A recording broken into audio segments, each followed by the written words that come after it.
Hello and welcome to my channel. I am Zodiac Bandit, and today we are going to be recapping episode 73 of Campaign 3 of Critical Role. This was a very enjoyable, fun episode. I have nothing else more to say about it than that before spoiling things right here, so let's get into the recap. We start on the Crimson Abyss. FCG asks if they want to message anybody, but Imogen says, again, sending doesn't work. Fern suggests scrying. Lana asks why scrying works but not sending. None of the party know why. They choose to scry on Caleb and Bo. FCG scries on Caleb, and Fern scries on Bo. But as they both go to scry, the scry is blocked. They assume it's because Caleb is a very powerful wizard, much like Ludinus Delilah. However, if you've seen Campaign 2, you might actually know why. FCG then casts scry on D. The spell isn't blocked, and they are pulled through the clouds, and eventually they see a coastal city. People are walking around enjoying the warmth, and they see a cart and a cloaked figure walking alongside the cart. They try to see what city they're in, but with a natural one of perception, they just see that it's a very nice place. FCG apologizes for it not working. Lana asks what happens if FCG were to try to scry on Delilah. FCG says that they can try. Both Fern and FCG are spent on 5th level spells, however, so they can't do it today. Ashton goes to find the tattoo artist of the ship. Lana asks if the tattoos for them is just chiseling into their skin. Ashton isn't totally sure. There is some give to their skin, apparently. Ashton goes and finds Vandolo. They step back into the crew area of the ship, and the entire crew stares at Ashton for a second. Ashton sees Vandolo and asks how much of the work on the crew is his. He looks around and looks back at Ashton and says they did it all. Ashton asks if they did any tattooing before they died. Vandolo says they didn't have much time to do it before. Orm asks if he's done any ink work before. He hasn't tried, but also doesn't have any ink. Chetney has paint. That'll work, right? Ashton says it's unfair that their art isn't seen off the ship and suggests Vandolo do a piece on them. Vandolo asks what Ashton will give them in return for the piece. Ashton says they'll make Vandolo immortal as they don't exist outside the Shattered Teeth and people should see their art. Ashton rolls a persuasion check of 12. Vandolo says they'll do it, but only if it hurts Ashton, they make a lot of noise.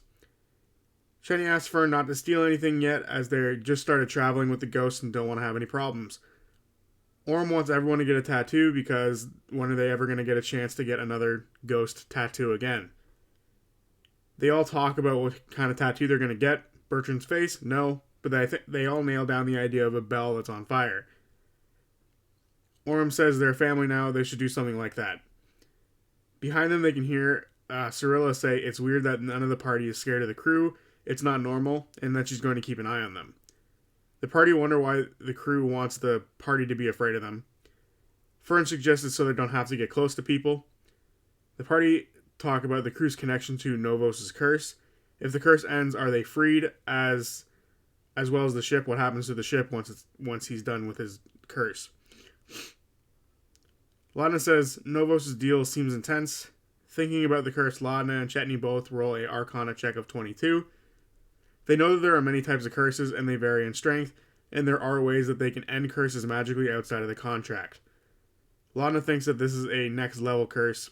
Lana suggests that the crew seems comfortable with this curse. She then says that she herself is cursed and that Chetney is the same way, and that they're both comfortable with it. Lana then comes clean about Delilah to the whole party. Lana believes that she gave Delilah strength when she killed Bodor. She felt Bodor's life essence leave him, and she sort of sucked it in, and she believes it powered Delilah. The last time something like this happened, it was when she took the life force from the Gnarl Stone or Gnarl Rock, and it powered Delilah last time as well. One of the crew comes up to the party. It's Keith. Nope, wait, it's actually Kyle. Kyle says before he died he had issues with drinking, and he gave into it, and it controlled him. He realized you have to live with it, but not let it rule you. Chetney says he understands the feeling of addiction. You have to learn to deal with your impulses and have to have others around you to help. Kyle then goes to go back to cleaning, but Chetney asks if the captain has never kept his word. Kyle says that the captain is a good man and keeps his word. For an insight checks of a 32, she gets a whisper. Kyle then gives a rehearsed speech about when the crew helps the captain or get his treasure back, they'll all be let go. He seems nervous and looks over his shoulder, and Cirilla is watching. He then goes back to cleaning. Imogen asks if Laudna gets stronger when she pulls the life force from things. Laudna believes she does, and she thinks Delilah does as well. Imogen asks if they want to let her get stronger. It might be a necessary evil. Ashton says that they have to remember what they're fighting for. They're fighting for themselves. They don't want to leave anyone behind. Laudna asks if the others have thought about the idea that they might not all make it. Fern says they all will. Orm says he's thought about it and is willing to give himself up for others. FCG asks what the vibes Fern got off Kyle was. She says he seems honest and trusts the captain, but feels undervalued on the crew. They don't even remember his name. FCG asks if they're going to be getting tattoos, and they all say yes. Like earlier, they choose to get the bell on fire. Ashton also gets something else, however. They get a tattoo across their back that says, "From Earth to Earth across in Primordial." Everyone else is inked, but Ashton is chiseled. Ashton's takes a full day and is very painful. During that day, FCG tries to scry on Delilah. Unfortunately, it doesn't work. FCG suggests asking the Changebringer or going into Laudna's dreams. Laudna says that Delilah feels like a daydream, so maybe that'll work. They go to Fern and Imogen for aid in this. Fern sets up a very calm area for them to try to put Laudna to sleep in. FCG thinks, or says to think of horrible things to maybe draw Delilah out. Imogen suggests Laudna taking a bit of her soul, but Laudna doesn't like that idea. Laudna lies down and thinks of Delilah. FCG casts Shared Dream. At the same time, Imogen casts Detect Thoughts on Laudna and tries to find something else within. Laudna has a hard time remembering what Delilah looks like. She just sees an outline and a shadow. It's almost backlit. Imogen doesn't feel any thoughts outside of Laudna's. FCG sees an orchard with funeral flowers. They see a city off in the distance, very reminiscent of the one that they went to save Laudna. They see a shape of a woman walking around, but they can't focus on her. FCG is pushed out and apologizes for not being able to find anything. Laudna thinks that might be a good sign. FCG asks how Laudna feels, and if she feels different. Laudna doesn't feel any different. Imogen says next time just suck her soul. Fern looks at the double doors on this level. It's the captain's quarters, and no one is standing near it. Fern pretends to be lost, and she tries to go into Novus' room. It's locked. She tries to pick the lock, and she rolls a 10. As she's trying to pick the lock, she realizes it's a lock that she has not come across before, and knows she'll never get it open. She chooses to knock on the door. The crew below in the underbelly of the ship all begin to look in her direction. She steps away. The captain comes down the stairs from the deck. He says, I know, to the sword, and then sheathes it. Fern says that she was looking for a bathroom. He points to the deck and says use the same one that everyone else uses. He says if she ever goes near it again, he'll kill her and the rest of her crew. She then asks if he has any extra bed space that she can rest in. He then asks if she is suggesting that she gets sleep in the captain's room. She says yes, persuasion check of 21. He says when the moon comes up tonight, she can sleep there. Fern says that they can't see the moon tonight, and then walks away as she's going to get a tattoo. Novus goes up to the deck. As Fern is waiting around, she hears a voice in her ear. What are you doing with the captain? It's Cirilla. Fern says she didn't want to step on any toes. Cirilla says don't sleep with the captain, and then moves away from Fern. Ashton's tattoo is now done and Orm is up. Laudna wonders if the tattoo will even work on her flesh, because she is kind of dead. I wonder how that would work too. FCG wonders the exact same thing. Although for them it's just as simple as painting it on, I guess. At night, the captain goes to Fern and says that the moon is out and it's now time for her rest. He goes to his room and unlocks it. The door opens and it's pitch black in there. There is a window looking out to the sea, however. As Novus steps in, the lanterns in the room all light up. There's a desk, a couch, and a canopy bed. Fern takes the bed and asks where the captain will sleep. He says he doesn't sleep. Fern asks if he's going to sail the ship. He says that the ship sails itself. It's part of the deal. Fern asks about his deal. He says that he just wants his things back. Fern asks what happens to the crew when he gets his things back. Novus says that they'll find out once it's done. She then lies down and pretends to sleep. He says that she's very warm. She tries to snore and convince him that he's asleep, but he sees through it. He says that she's very warm when she's awake. Fern offers him space on the bed next to her. He sheepishly and carefully joins her in the bed. Fern says the sword he now has was supposed to be for her, and she asks for it back if he doesn't want it anymore. He gets up and walks away from her and takes a few steps back. He pulls out the sword and looks at it, and then he looks back at her. It was quite a deal they made for the sword. It's what let them come aboard. It's now one of his things. She asks to say goodbye with a persuasion check of 26. He says for a moment and wants some of her warmth in exchange. She says yes, and she takes the sword. The sword says that she's been chosen and can do many great things with him. Fern asks Novus if he heard anything when he had the sword. He says no. Fern asks the sword if he wants to stay with Novus. The sword says that she can travel to many places and there's a lot of bad in the world that they can snuff out. She gives it back to him. She then tells Novus to get into the bed. He seems nervous. It's been a while since he's spooned with someone. Fern says that she's going to be Big Spoon, and he says he's never been spooned before.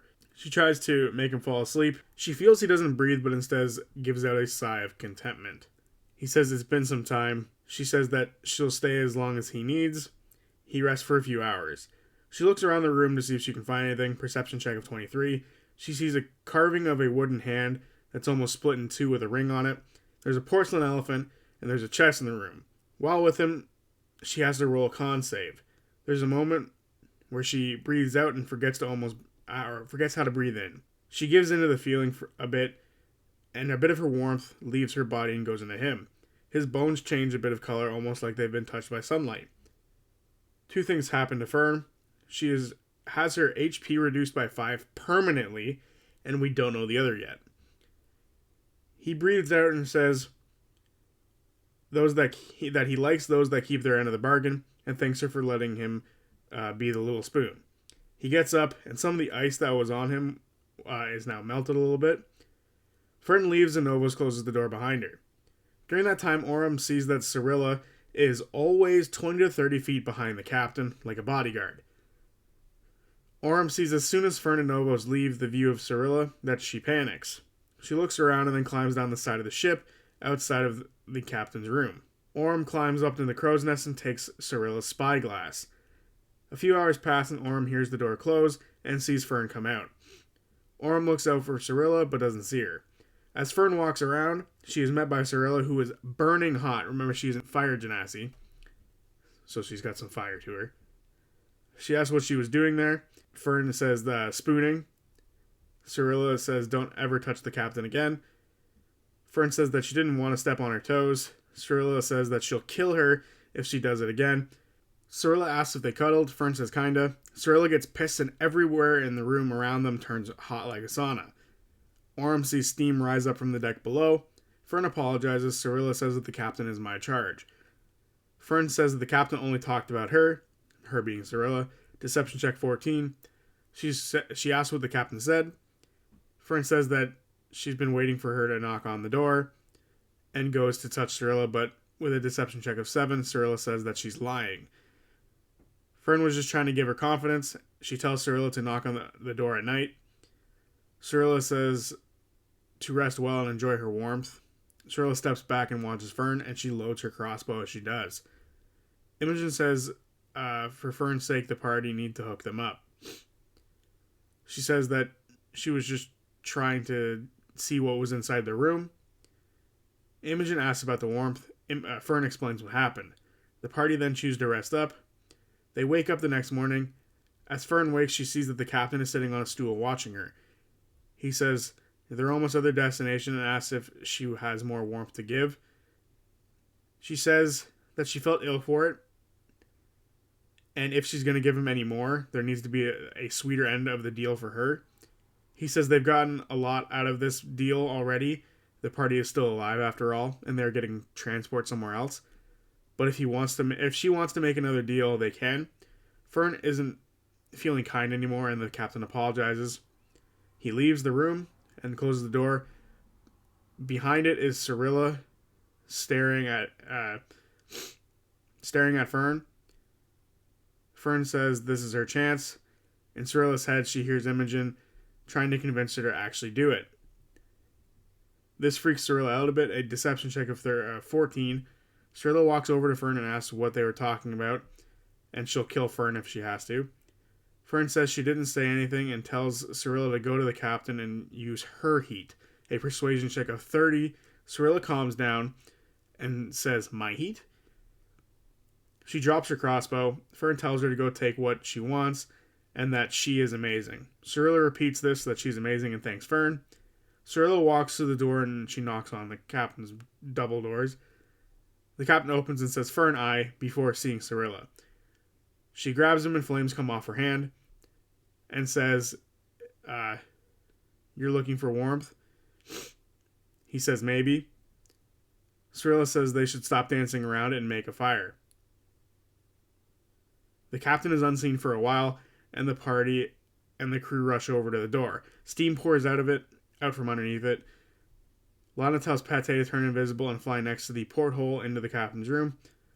Lana looks through his eyes. He sees not a porthole, but a full-on window.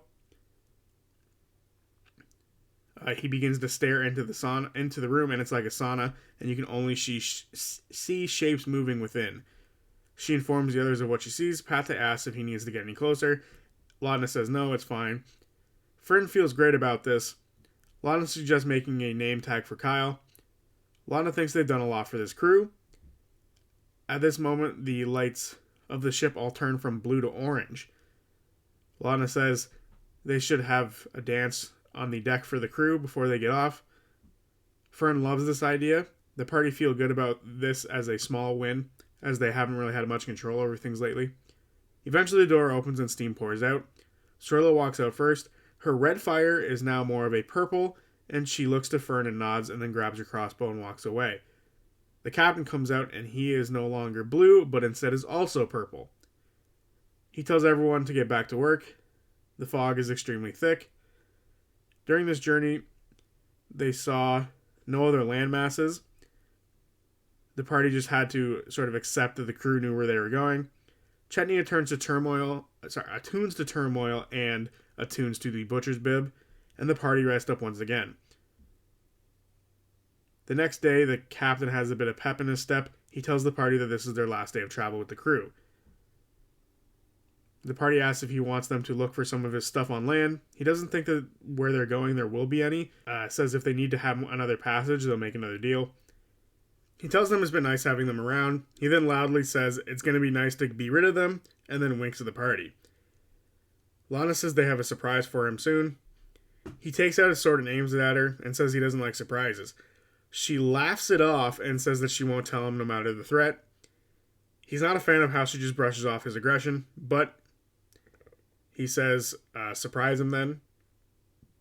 He tells the crew that the party are planning something and to not go above deck with the exception of Cirilla, and then winks at her. The party set up a party. Imogen makes dancing lights so they have lights for it.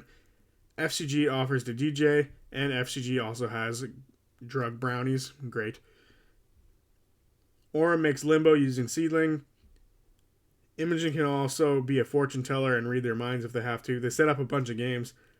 Lana will be doing some face paint. It takes an hour for them to set up the dance with a bunch of banners and shit all over the place. Fern and FCG make music, and the crew eventually make their way to the deck. They see their ship. The Crimson Dawn is now a quinceañera. The crew step on with toothy grins, and they start to dance to the music and line up for limbo. They don't eat any brownies as they're kind of dead and they don't really eat things. Ashton gets their whiskey out so the crew can smell it and remember what it was like to drink it. Kyle says he's good, and they point him toward the brownies and remember that they're actually drugs, so they tell him not to eat it. The party tell him they have a gift for him. The crew laugh at Kyle yet again, misremembering his name. Chetney gives Kyle a name tag that says, "I'm Kyle, you fucks." I really want that to be a shirt. I think that would be a great Critical Role shirt. He immediately puts it on. Some of the crew try the brownies, but it just falls through them as they're skeletons and don't have any stomachs or anything to enjoy it with. And they pretend that it's good for FCG's sake. The captain sits at the front of the deck looking at his sword, and he occasionally looks up to the crow's nest and sees Cirilla. Cirilla looks down at him, and then she tries to find her spyglass, but can't, and gets upset by this. The party see that the skeleton crew are dancing without themselves even realizing. Sanjay plays his violin to the music. At this point, the first mate yells that they have land coming up soon, and the captain says to stop their revelry. The music stops, and the crew begins to circle the party. The captain says that they've been privy to something that no one else has ever seen before.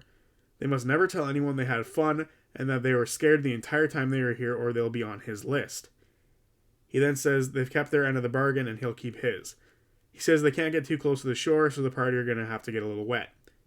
He thanks them for their company and tells them to spread the word of the terror of the Crimson Abyss, and then asks if they can keep the banners they made for the dance.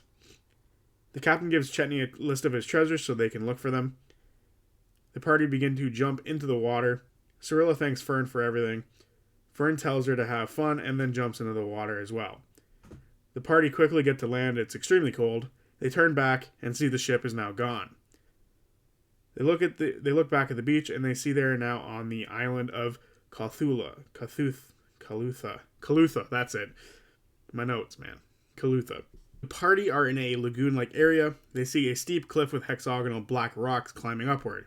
It's about 100 feet tall, but it seems climbable because of the hexagonal rocks. Orem sees what looks to be an old campsite on the beach. It's very old and weathered away. He sees the site maybe a few years old, and it seems to have been forgotten. As they get closer, they see two openings into the cliff, one at the base of the beach and one about 40 feet up. Chenny asks Ashton if they feel anything familiar here. Ashton sits down and digs her hands in, and then gets quiet. He feels both his essences in this place. It's new to him, but feels oddly familiar. They are compelled by it, but don't know why. They feel they're in the right place. Imogen wants to check out the cavern openings. Chetney sees driftwood laying around on the beach here, jungle trees that have fallen down from the top, and there seems to be some wood from old ships that are a bit warped. Lana says pate to the cavern opening 40 feet up. Imogen looks for shells on the beach. She does find some. Pate flies up to the cavern opening, sees some pittons driven into the rock wall. One is very old and rusted away, and the other one is very new. It seems that people have used this cavern before. Inside the cave is it winds a little bit until Pate reaches a fork. One goes to the right and one goes to the left. Pate chooses to go down the left one. The path dips down and eventually he sees light. He emerges and sees daylight. He's in a jungle area on top of the island. He sees rocks jut out from the ground and then they go through the treetops. Lana informs the others of what she sees. Ashton walks toward the other one on ground level. In Primordial, he says, "I'm here and I'm looking for you." Ashton walks into the cave and Orem walks in behind them. It's not very deep before it ends. It just seems to be the end of a cave. There's another campsite in here, in way better shape than the other one, but it is no longer in use. They look for signs of who was here. They find instruments, tools like hammers, whetstones, and flints, but nothing else. Whoever used this has moved on. Ashton thinks it's odd that there is this many campsites at this part, and just assumed it was different people coming at different times looking for the tree. Lana summons Pate back. Orem starts to climb up the rocks, but he gets stuck about 20 feet up. The party have a hard time getting up. They eventually make it up because Imogen goes up 10 feet and then Misty steps up and she puts a rope down. During the climb, Ashton and Orem both take a point of exhaustion, because that's how rough the climb was. They're now in the mouth of the cave. Chetty wants to check out the right side of the fork. He goes off alone. Perception check 12. He smells a sweet smell in the air as he moves deeper into the cave. It's very grape-like. He comes to the fork and the smell changes a bit. There's almost a level of decay there. He hears a faint sound of rocks moving and a sound of 1,000 metallic scales brushing against rock. He sees a large thing slither past him. It's about 4 to 5 feet wide and about 9 feet long. In the front of it looks to be a worm's face. Chetney realizes this creature is circling him. He takes out the horn of silent alarm and blows it. Imogen hears it in her head. Chetney sees the worm unfold its face a little bit, and 2 heads come from it. That's kind of gross. They're both looking in Chetney's direction, even though he's invisible. The rest run in. Lana casts Spider Climb on herself and climbs on the top. FCG casts Death Ward on Ashton. Fern brings out Mister. Chetney hears his friends coming. One of the heads also looks in their direction. The heads are about 10 feet from Chetney at this point. Chetney tries to invisibly and stealthily transform into a werewolf, but he can't help but make a little noise, and the heads look back in his direction. Roll initiative. Orem, natural 20 for 25. Ashton, natural 20 for 23. Fern, 18. Chetney, 13. FCG, 12. Laudna, 9. Imogen, 6. Orem is first. He runs all 60 feet into the darkness of their room. Ashton is up. They run 40 feet into the darkness of the room as well, and they rage to try to gain some light. And then they dash 20 feet further into the room as it's difficult to see. They can't see, so it's difficult terrain. Fern is up. She runs 30 feet into, or towards the open room as well. She then casts daylight into the open room. All 3 of them now see the large worm-like creature. They see that it also has a stinger on the back half. Mr. moves up 30 feet and then throws a flaming seed at the worm, but it doesn't reach. Chetney is up. He takes out Turmoil and slices his calf and ignites it, taking 2 damage in the process. He swings and hits the first attack and then hits the second attack. He deals 12 damage on the first and 13 on the second. After he cut the creature, he takes 12 points of acid damage as something came off the creature after getting hit. FCG is up. They move up into the room and they use the staff to Misty Step into the room and take 3 damage from the staff, as every time they use the staff, they take damage. FCG binds themselves to Ashton, Chetney, and Orem, and it's now the worm's turn. It snakes around Chetney to its nest and takes 2 attacks, 1 on Chetney, 1 on FCG. Natural 1 on Chetney and a dirty 20 on FCG. They take 22 slashing damage and they take 7 acid damage. It then opens its stomach and flesh bursts out from it. Ashton, FCG, and Orem all must make dexterity saves. FCG with a 14 takes 34 acid damage, and their max hit points is reduced by 10, and they are pulled in 10 feet. As the flesh pulls them back in once it's sort of done doing what it's doing, and then sucks back in. It's kind of gross. Orem rolls a 17, he saves and takes 17 damage and isn't pulled, and Ashton does the same. Chetney sees the wounds on the worm heal a bit at this point. Lana climbs into the room, but drops down and sees the creature. Lana takes her form of dread, and then she casts Chilled Touch. She hits and deals 6 damage, and it can no longer heal until her next turn. Imogen is up. She moves into the room as well, and she casts Hungry Torrent, and black tendrils burst from the ground around the worm. Orem is up. He slashes with Seedling to air slash and crits the first attack and then misses the second. The hit is turned into a goading attack, and he deals 20 damage total. The worm fails the goading attack, so now it has disadvantage on anyone attacking anyone other than Orem. Orem then jumps back and hides from the creature so that it guaranteed has disadvantage. Ashton is up. He runs forward, sort of against the wall. He throws his hammer towards the worm, and a wormhole opens up and hits the worm from a distance. He crits. Now all attacks made on the worm have advantage. Ashton deals 38 damage, and then he swings again and hits again for another 22 damage. He did 60 damage in this one turn. It's pretty good. Layer action time. The heads of the creature open their mouths and chatter a bit. The pods on the ceiling begin to pop, and everyone in the room takes 4 damage. Fern is up. She fully moves into the room and casts Scorching Ray, all at advantage. She hits 3 times for 20 damage total.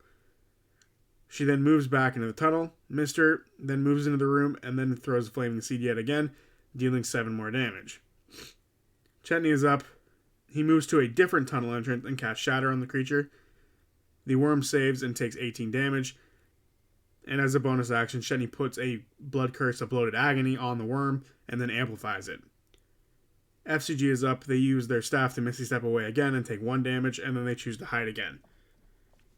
Stealth check of 16. Orm is up. Sorry, the worm is up, and it saves Imogen's spell that surrounds it and only takes 5 damage. It then snakes between the large group in the tunnel, and Ashton. It attacks Ashton and misses the first and then hits the second. Ashton then uses erratic defense. Their defenses are, because of this, the damage is halved and the worm is pushed 10 feet back. Ashton takes 8 damage. It takes 15 from the Blood Curse of Bloated Agony for attacking twice. It then moves towards the tunnel and then extends its stomach out again towards the witches. Laudna fails and takes 36 damage and is pulled. Imogen saves and takes 18. Fern fails and takes 36. And Mr. saves and takes 18. Fern and Laudna are both pulled out of the tunnel and into the room. Laudna is up. She casts Blight on the creature and it fails its save. It takes 45 damage from Blight. The heads of this creature are now panicked. And Laudna frightens the worm due to this. And then she quickens spells and casts Chill Touch. She crits and deals 20 damage, and now it still can't heal. She then spider climbs up on the walls to sort of create space. Imogen is up.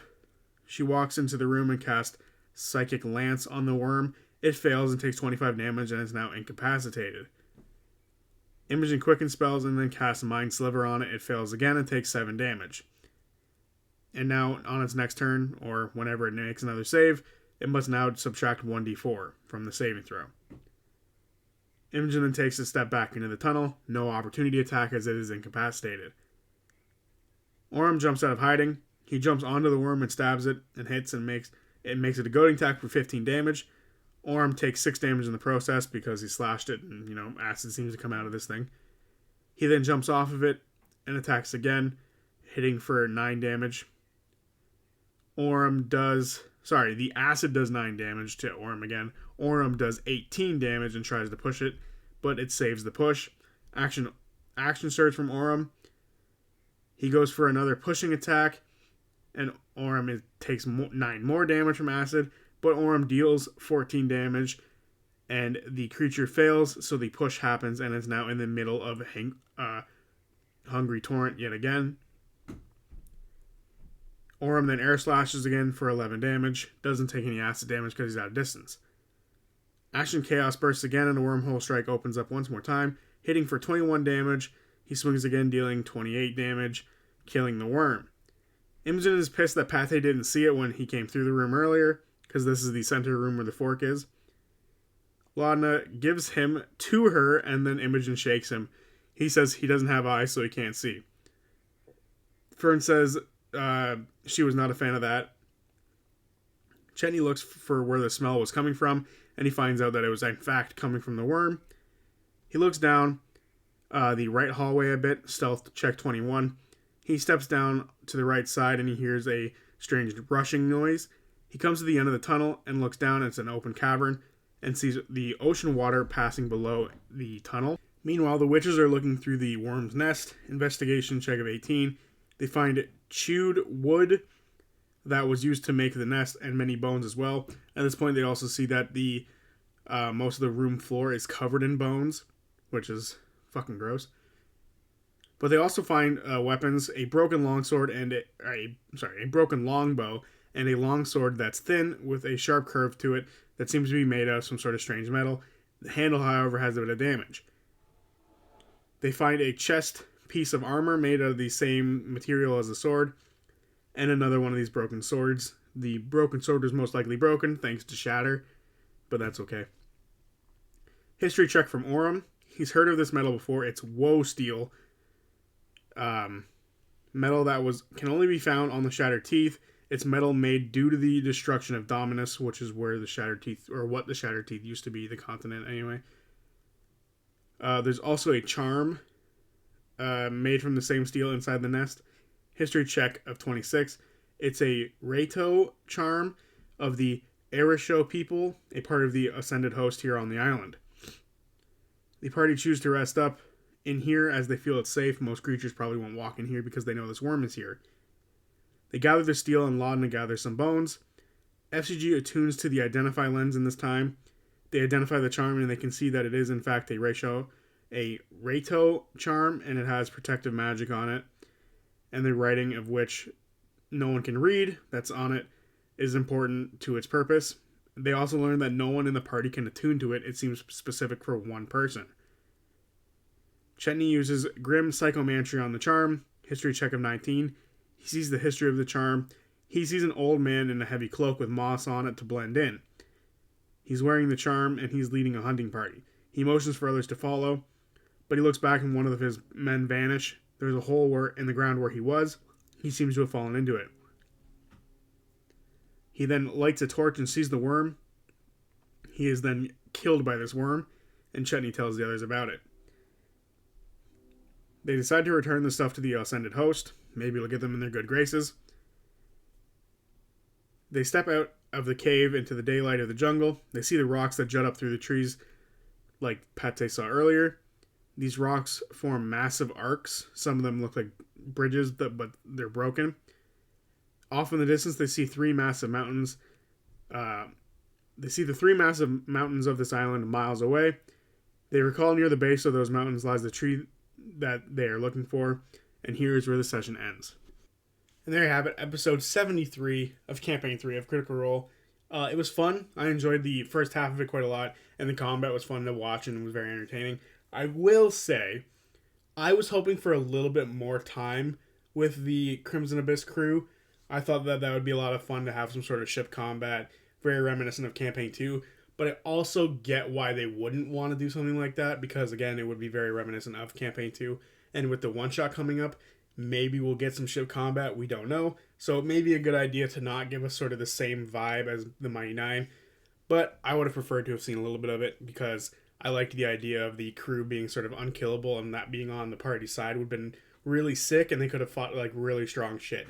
But anyway, very fun episode. I really enjoyed it. I liked the whole dynamic between the crew, and Cirilla and Fern's dynamic was really fun as well. And then I'm very excited to see what's on the rest of this island. I get a very there's like an image in my head of the hexagonal, like black jutting rocks on the beach. Very Dragon Age Inquisition mindset that I have on one of the beach levels there. So I got a very good visual of what that island looks like. So I'm very excited to see what's sort of on this island. So yeah, other than that, I enjoy this one. So yeah, I'll see you guys on Tuesday for whatever video I choose to make next. Peace.